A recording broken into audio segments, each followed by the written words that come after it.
আজি নাহৰকটীয়াৰ সম জিলা শুভ উদ্বোধন অনুষ্ঠানৰ মুখ্য অতিথি মাননীয় ৰাজহ মন্ত্ৰী মোহন ডাঙৰীয়া, এইবাৰ পুনৰ ৰাজ্যসভালৈ নিৰ্বাচিত হোৱা মোৰ ভাতৃপ্ৰতিম প্ৰাক্তন সাংসদ আমাৰ তেলী ডাঙৰীয়া, নাহৰকটীয়াৰ যুৱ বিধায়ক, নাহৰকটীয়াৰ এজন কাৰ্যক্ষম বিধায়ক বুলি সদ্যহতে আমি অভিহিত কৰিছোঁ তৰংগ গগৈ ডাঙৰীয়া প্ৰমুখ্যে এখেতসকলৰ সোঁহাতে বাওঁহাতে বহি থকা প্ৰশাসনিক বিষয়াসকল, চৰকাৰী বিষয়াসকল, বিভিন্ন পদবীত অধিষ্ঠিত বিষয়া মহোদয়, মই সকলোকে একেলগে সম্বোধন কৰিছোঁ। আৰু আমাৰ সন্মুখত বহি থকা বিশেষভাৱে মোৰ শিক্ষাগুৰু পুলিচন্দ্ৰ দিহিঙীয়া ডাঙৰীয়া প্ৰমুখ্যে নাহৰকটীয়া মহাবিদ্যালয়ৰ প্ৰবক্তা জ্যোতি প্ৰসাদ কোঁৱৰ ডাঙৰীয়া, ডক্টৰ জ্যোতি প্ৰসাদ কোঁৱৰ ডাঙৰীয়া, মোৰ ধৰ্মগুৰু শ্ৰদ্ধাৰ ভান্তে ডাঙৰীয়া প্ৰমুখ্যে, ইয়াত উপস্থিত থকা সমবেত ৰাইজ, সুধীবৃন্দ, মোৰ কথাখিনি যিহেতুকে মই খুব খৰকৈ ক'ব লাগিব কাৰণ সময় তেনে কম। আজি বিশেষভাৱে নাহৰকটীয়াৰ বাকীৰ কাৰণে এটা ঐতিহাসিক দিন, নাহৰকটীয়া ৰাইজৰ কাৰণে এটা শুভ দিন। এইকাৰণে আমাৰ বিশেষভাৱে এটা ঐতিহাসিক দিন যে বৰ্তমানৰ চৰকাৰখনে প্ৰশাসনিক ক্ষমতাৰ যিটো বিকেন্দ্ৰীকৰণ, পাৱাৰটো যিটো ডিচেন্ট্ৰেলাইজেশ্যন কৰিছে, ক্ষমতাৰ যিটো বিকেন্দ্ৰীকৰণ কৰি প্ৰশাসনিক ব্যৱস্থাটোক আমাৰ ৰাইজৰ কাষলৈ কাষ চপাই অনাৰ কাৰণে আমি প্ৰশাসনিক ব্যৱস্থা তথা বৰ্তমানৰ চৰকাৰক ধন্যবাদ জ্ঞাপন কৰিছোঁ। ভালটো সদায় ভাল।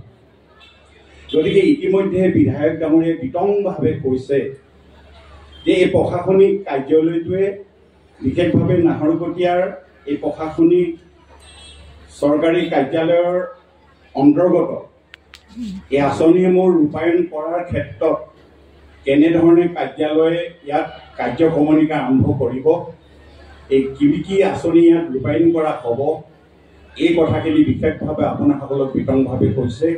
মই এইটো ক'বলৈ নাযাওঁ, কিন্তু এইটো ঠিক এটা কথা বিশেষভাৱে বিধায়ক হিচাপে অনুৰোধ জনাইছে এটা কথা যে কাৰ্যালয়টো যিহেতু আজি শুভ উদ্বোধন হৈছে, গতিকে আমি তৎকালে কালিলৈৰ পৰা আঁচনিবিলাক হ'বই লাগিব দাবী কৰিলে নহ'ব।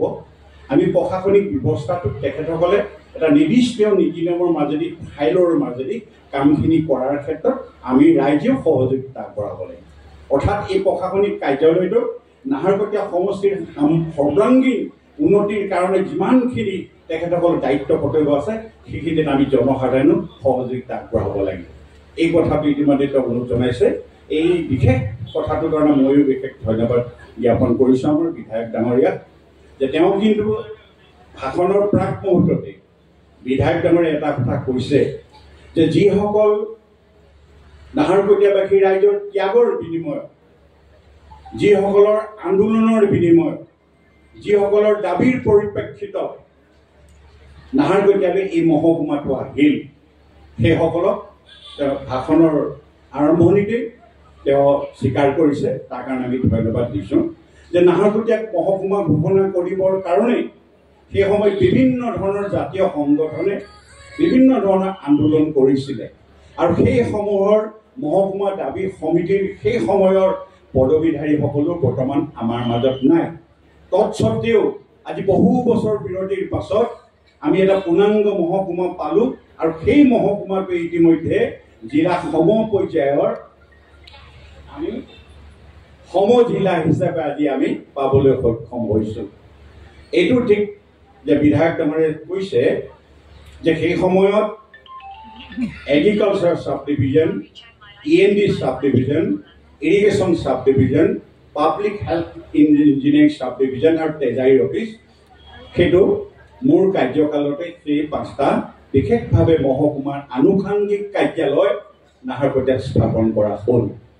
তাৰ পৰৱৰ্তী সময়ত কিন্তু বিধায়ক ডাঙৰীয়াই ক'বৰ দৰে কেৱল ৰাজনৈতিক স্বাৰ্থৰ প্ৰতি লক্ষ্য ৰাখি নাহৰকটীয়াক মহকুমা ঘোষণা কৰি দিলে, কিন্তু নাহৰকটীয়া মহকুমাৰ নামত কোনো ধৰণৰ কোৰ্ট কাছাৰী আদালত কাৰ্যালয় বিগত 15 বছৰ কিন্তু হৈ নুঠিল। এইটো প্ৰকৃততে সত্য। গতিকে বৰ্তমানৰ চৰকাৰৰ এই কাৰ্যকালত আৰু আমাৰ বিধায়ক ডাঙৰীয়াৰ সহযোগত খুব তৎপৰতাৰে খুব তৎকালে এই প্ৰশাসনিক ব্যৱস্থাটোক ৰাইজৰ মাজলৈ টানি অনাৰ কাৰণে আৰু এই ক্ষমতাটোক আমাৰ আজি কাৰ্যালয়ত স্থাপন কৰাৰ কাৰণে আমি ধন্যবাদ দিছোঁ।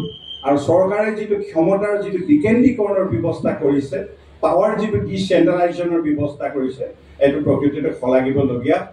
আমি ভাবোঁ যে ভৱিষ্যতে নাহৰকটীয়াৰ সামগ্ৰিক উন্নয়ন হওক, নাহৰকটীয়াৰ আমাৰ সমজিলা কাৰ্যালয় সক্ষম হওক আৰু সকলোবিলাক কাৰ্যালয় তেখেতসকলে কোৱাৰ দৰে আমাৰ যাতে ইয়াতে সমাধা হয়, তাৰ কাৰণে আমি আশা ৰাখিছোঁ। ভৱিষ্যতে এনেধৰণৰ যিকোনো দলীয় এই যিকোনো আমাৰ প্ৰশাসনিক সম্পৰ্কীয় যে সামগ্ৰিক উন্নয়নৰ কাৰণে যিমানবিলাক আঁচনি আছে, এই আঁচনিবিলাক কাৰ্যকৰী কৰাৰ ক্ষেত্ৰত সফল সমাপ্তি কৰাৰ ক্ষেত্ৰত আমি সকলোৱে সহযোগিতাৰ হাত উজান দিব লাগিব।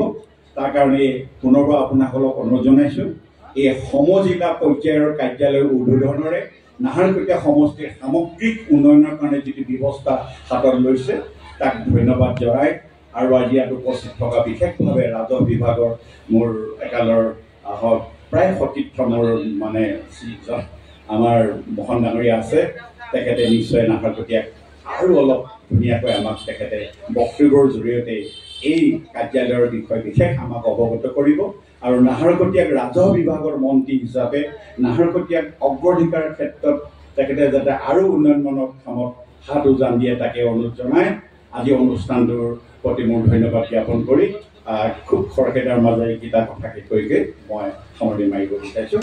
ধন্যবাদ।